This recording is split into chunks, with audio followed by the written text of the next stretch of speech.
Fuck after this preseason topic. Actually, I'm jumping straight to like the good stuff. Straight into the meat. Straight into the meat. Chris, we have a graphic in there with the Detroit Lions, or I'm sorry, the NFC North's cap space. Is that correct? Yes. Throw it up. I want to see this thing. I already knew what it was.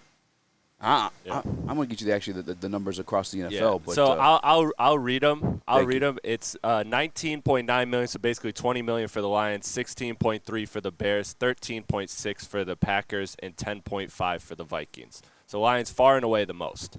Now, there's a reason why this is a topic today, Spinny, and the reason why it's something that should be on the mind of all Detroit Lions fans, because training camp cuts are coming. There's receiver depth that you're concerned about. Yeah. There's defensive back depth that you're concerned about. Some are concerned about the offensive line. Not so much. But nonetheless, Detroit Lions have, I think, the third most in the league. Yeah. Third or fourth most in the league, and obviously the most in the NFC North. It's time to start doing some shopping with your little hearts. All right, look up the other teams, other players you like, other players you had you saw coming out of the draft you had high hopes for, but maybe getting cut or traded, and go ahead and dream it up. Dream it up, put it out there in the public so Brad Holmes can see it, because he just might grab it. He just might grab it. He just might be that guy. I like the Cordero Patterson one. Yeah. We talked if he gets cut, which he very well could when you look at that backfield. Tyler Algier, Bijan Robinson. Robinson. Yeah. It's in the passing game, you got Kyle Pitts to look out for. Drake London. I could see Cordell, yeah. Even like a trade. We just saw Isaiah Simmons go for a seventh round pick. Yeah. What is it?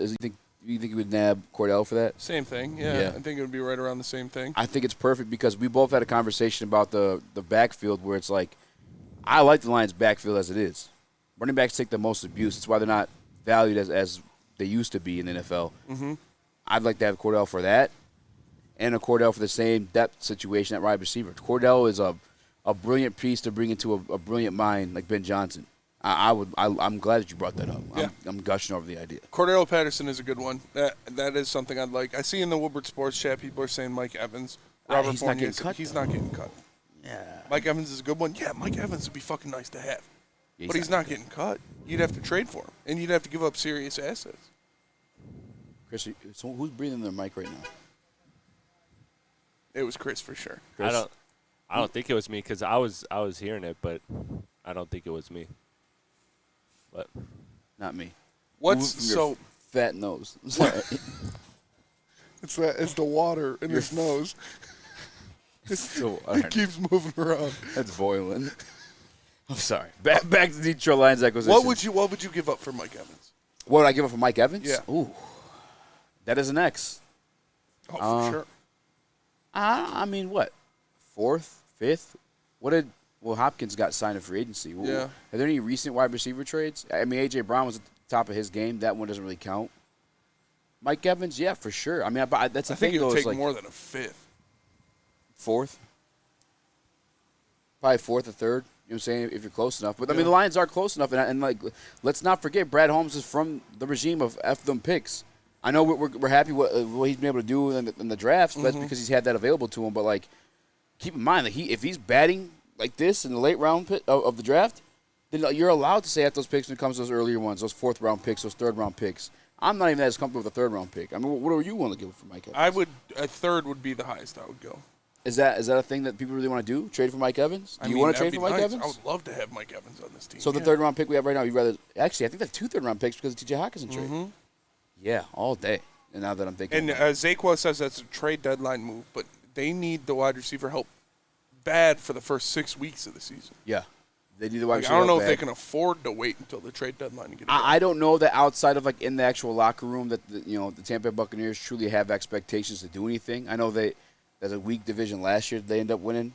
Everybody, I think you can see New Orleans come out of there this year. I don't know that Mike Evans is actually on the move or being considered cut or anything like that. I mean, I just watched the Hard Knocks camp, and he still seems like a leader on the team. Yeah, and they're probably just sitting out this year, and what a great weapon for a rookie quarterback to have next year. Mike Evans, you would want to keep that around. Mm-hmm. I mean, but for Hendon Hooker.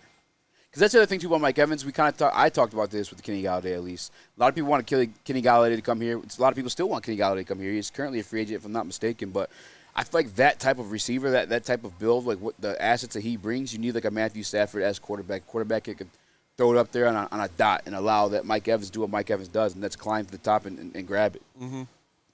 That's not a pause. That's not really a pause. No. Yeah. All right. Cool. Anyway. You don't think Goff will be able to utilize Yeah, it properly? Goff is good at what he does, but that's not one of the, you know what I'm saying, that's not one of the things you're looking for him to do. Goff has never really had, I mean, let's think about it, really. I mean, in L.A., did he really have a guy that like a Mike Evans? No, right? Just speedster guys. Once you look at the draft class that they just brought in, if you think Goff's a long-term solution, that helps your argument because you got a speedster in Jahmyr Gibbs. You got one of the faster tight ends in Sam Laporta. Obviously, the year before that, they grabbed Jamison Williams. Like those are the type of weapons you want to surround Jared Goff with. Like Mike Evans, as great as he is, I don't know that he would be properly utilized to the amount of cap space he's going to take, by the way, too, here with the Detroit Lions and Jared Goff. But I like Cordell Patterson is definitely one I'm looking at. I know we brought up Terrace Marshall. Anything, you feeling that one, or just like a whatever move? That's a whatever move. Okay. Josh Palmer would be a good one. Josh Palmer. See, that's another guy I don't, because from what I've heard through my fantasy draft research I've been doing, cramming it in as we do, Quentin Johnson hasn't looked that great in camp. Yeah. But Palmer, obviously, 760-something yards last year. I think he had like 6 touchdowns, too. I don't know that the Chargers necessarily getting rid of him. But it would make sense, though, if they were, because, they did draft one of the better Quentin wide Johnston, receivers. Keenan Allen, Mike Williams. Mm-hmm. They got a lot of guys. And they went from, allegedly shopping Keenan Allen to, now he's kind of – it sounds like he's, the focal point of that offense. Yeah. With Kellen Moore. I think that's a fancy duel you want to stack right there, too. All right, moving on. Herbert and Keenan Allen. Herbert and Keenan Allen, yeah. I'll never draft Keenan Allen again. He's burned me too many times. He gets hurt a lot, man. Yeah, I got burned last year from – I got burned by A.J. Dillon last year, too. I got burned by Mike Williams last year bad. Yeah, but when he was healthy, he was good. Yeah. Do you think he's in the move because of that? I started him in the playoffs, and then he got hurt. And Josh Palmer was on my bench at 35. Damn.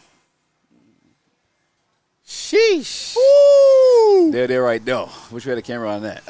Moving on, though. All right, we talked about receivers that possibly we want to trade for or on the move. Any defenders come to mind for you guys? I mean, we got the most cash in the NFC North to make something like Jonathan Taylor, whatever. But Chris Jones wants some money. Bro. Detroit Lions got it. They don't got that much money. But, yeah, Chris Jones would be fucking nice if you can get Chris Jones. But it's not going to happen. Now, Ndamukong Suh is something that could happen. Something that can be realistic and something that I would like to see. Yeah. Yeah, and the thing with him, too, I get it. I fully admit this. I am a fanboy when it comes to number 90, or the formerly number 90 of the Detroit Lions, Ndamukong Suh. Fellow light-skinned, fellow heavyweight. I mean, we just relate on too many things. We're both beasts. We're both millionaires. Everything correlates. We both step on people? We both step on people. I was an accident. I said sorry. That's all right. But moving on, though, Ndamukong Suh, he specifically said he's holding out until, the beginning of week 1. Mm-hmm. And he's always kind of been that way. I remember, leading up to the contract here, Ndamukong Suh didn't show up at OTAs. Yeah. No, he was still doing what he had to do, putting in the work and preparing himself for the season as he does because he's a millionaire and he could afford certain type of trainers or whatever the hell he wants to do. I mean, he's still dominant. He's not what he was. I probably shouldn't use the word dominant, but he's still big enough to draw double teams, get Aiden Hutchinson in favorable situations. Yeah. I'm not opposed at all to Ndamukong Suh. No, that'd be nice. That'd be a nice addition.